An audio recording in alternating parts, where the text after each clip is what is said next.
नमस्कार, खबरों की खबर में आपका स्वागत है। सुप्रीम कोर्ट में आज ऐतिहासिक फैसला होने वाला है कि क्या नेताओं के लिए देश के अंदर अलग कानून है, चीफ मिनिस्टर के लिए अलग कानून है, या फिर कानून सबके लिए बराबर है। और इस पूरे फैसले के ऊपर सांसें अटकी हुई है अरविंद केजरीवाल की। अरविंद केजरीवाल के केस के ऊपर जस्टिस खन्ना और जस्टिस दीपांकर दत्ता की तरफ से आज फिर से सुनवाई और अंतरिम जमानत के ऊपर फैसला आने का वक्त आ गया है। लेकिन सुनवाई शुरू हो उससे पहले ईडी ने डबल अटैक किया है। दो तगड़े तगड़े हमले, जिससे अरविंद केजरीवाल की लीगल टीम पूरी तरीके से बौखला गई है। उन्होंने अपना विरोध भी दर्ज कराया है। पहली चीज ये कि अचानक से कल ईडी की तरफ से सुप्रीम कोर्ट में एक हलफनामा दिया जाता है। सिंघवी साहब और लीगल टीम, आम आदमी पार्टी ये कह रही है कि ये इल्लीगल है, मतलब कोर्ट के अंदर हम अपनी बात रखें, ये इल्लीगल हो गया। तो पहली चीज ये कि जो हलफनामा डाला गया है उस पे ही विरोध। और दूसरी खबर ईडी के सूत्रों से आई कि एक चार्जशीट भी आने वाला है, और ये चार्जशीट जिसमें पहली बार अरविंद केजरीवाल को एक आरोपी के रूप में पेश किया जाएगा। मतलब जमानत का विरोध भी होगा और आगे बहुत सारी मुश्किलें बढ़ जाए अरविंद केजरीवाल के लिए। यह खबर आ गई है ईडी से कि एडिशनल चार्जशीट आने वाली है, जिसमें के कविता और अरविंद केजरीवाल को इस शराब घोटाले का मास्टरमाइंड बताया जा रहा है। मतलब अब तक जितनी सारी चीजें आम आदमी पार्टी, सिंघवी साहब या फिर अरविंद केजरीवाल के स्पोक्स पर्सन्स के द्वारा कहे जा रहे थे कि ये कथित घोटाला है, ये घोटाला हुआ ही नहीं, ये घोटाला बेसिकली बीजेपी के दफ्तर में रची गई है, ईडी सीबीआई तंग करने के लिए पीछे आई है। तो ये तमाम तरह की चीजें इस चार्जशीट के बाद ये खत्म हो जाएंगी, और चार्जशीट दायर होने के बाद बेल भी मिलना मुश्किल होगा अरविंद केजरीवाल के लिए एडिशनल दिक्कत।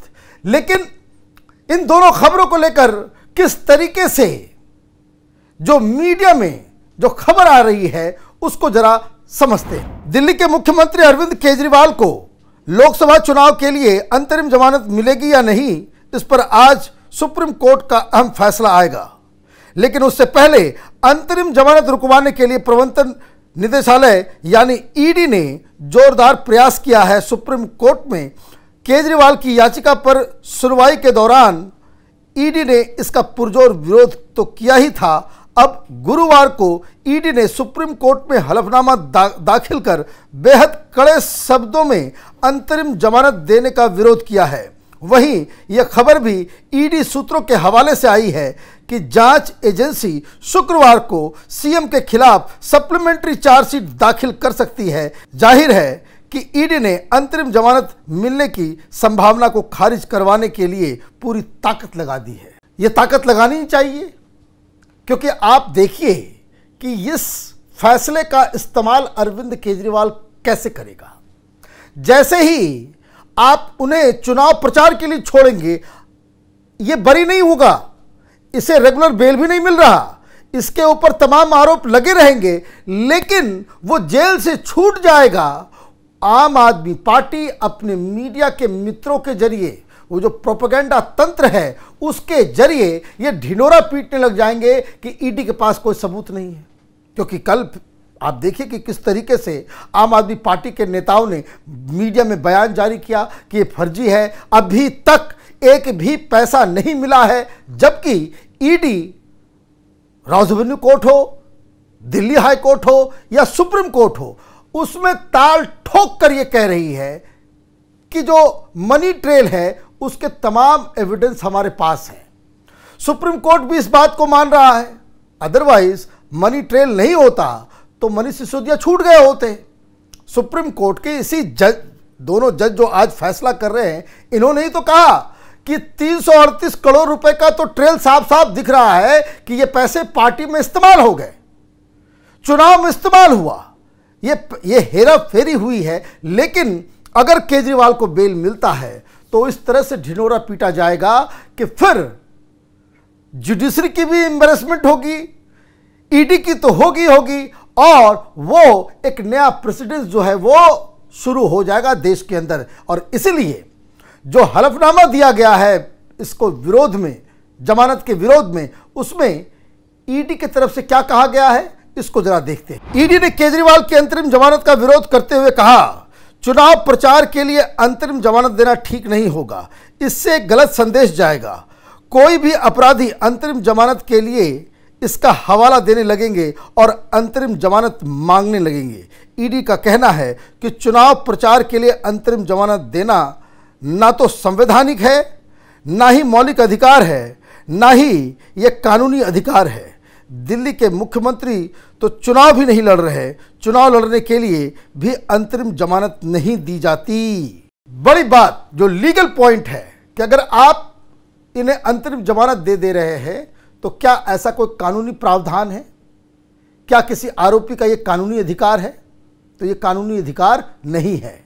एक तरीके से यह विरोध इस तरीके से किया जा रहा है कि माय लॉर्ड, अगर आप इसे जमानत देंगे तो ये तो सुप्रीम कोर्ट है, ये नजीर बन जाएगा, और जो आप फैसला लेंगे उसमें कानून में ऐसा कोई प्रावधान नहीं है। दूसरी चीज, संविधान में भी यह प्रावधान नहीं है। और रही बात किसी आरोपी के अधिकार की, तो ये चुनाव प्रचार के लिए बेल देना ये तो मौलिक अधिकार भी नहीं है। ऐसे तो सारे लोग आएंगे, सारे लोग पिटीशन देना चालू करने लगेंगे कि हमें प्रचार करना है। एक मुख्यमंत्री को आप इसलिए छूट दे रहे हैं, आप अंतरिम जमानत दे रहे हैं क्योंकि वो मुख्यमंत्री है, पार्टी का लीडर है, तो कल तो कोई मुखिया भी कहेगा। और साथ ही साथ यह भी कहा गया कि केजरीवाल तो चुनाव भी नहीं लड़ रहा।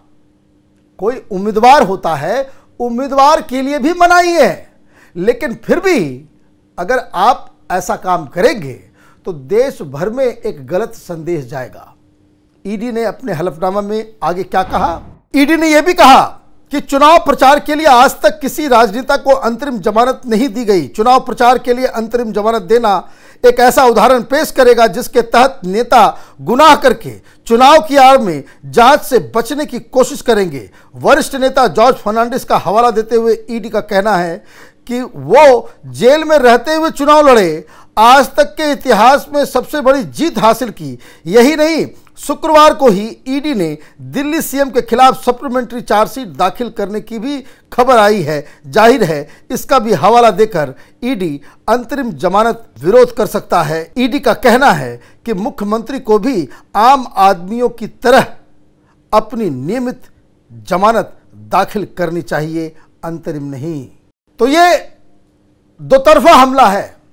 एक तो इस पूरी प्रक्रिया को गैर कानूनी, अनकॉन्स्टिट्यूशनल, इलीगल, और ये किसी भी आरोपी का फंडामेंटल राइट नहीं है, ये तर्क कई सारे एग्जाम्पल दिए गए और यह भी कहा गया इसके बाद तो होड़ लग जाएगी, फिर लोग जितने भी नेता हैं वो कुछ भी करेंगे फिर चुनाव के नाम पे। और सबसे बड़ी बात कि अपने हलफनामा में ईडी ने यह भी कहा है कि 5 साल में 250 के आसपास चुनाव होते हैं देश में, 250 के आसपास चुनाव होते हैं। फिर तो ये पंडारा बॉक्स खुल जाएगा, फिर तो सारे लोग कहेंगे, फिर तो कभी कोई नेता जेल में ही नहीं जाएगा, सारे लोग अंतरिम, क्योंकि प्रचार तो हर बार करेंगे। आप अगर अरविंद केजरीवाल को ये छूट देंगे तो बाकी नेताओं ने कौन सा गुनाह किया है कि ये अप्लाई उनके ऊपर नहीं होगा। तो एक तो टेक्निकल ग्राउंड पे विरोध हो रहा है और दूसरा चार्जशीट दायर किया जा रहा है जिसमें इन्हें आरोपी बनाया जा रहा है, मास्टरमाइंड बनाया जा रहा है। तो अंतरिम बेल मिलने का भी इसमें सवाल बड़ा कम दिख रहा है। तो आप ये देखिए कि कुछ ही वक्त के बाद सुप्रीम कोर्ट का फैसला आएगा, पूरे देश की निगाह, क्योंकि ये मसला न सिर्फ हिंदुस्तान में पूरी दुनिया में देखा जा रहा है। ये केजरीवाल है, ये याद रखिए। न्यूयॉर्क टाइम्स तो अमेरिकन स्पोक्स पर्सन, अलग अलग देश के लोग भी आकर के इसमें अपनी नाक घुसड़ चुके हैं। पाकिस्तान की तरफ से कहा जा चुका है कि एक सिटिंग चीफ मिनिस्टर को जेल में डाला जा रहा है, तो आप ये समझिए कि किस तरीके से केजरीवाल पूरे देश के नियम कानून संस्थाओं को के इज्जत को इसने दांव पे लगा दिया है। अब अगर किसी भी कारण इसे छूट मिलती है तो ये अपने आप में एक नया ट्रेंड शुरू करेगा।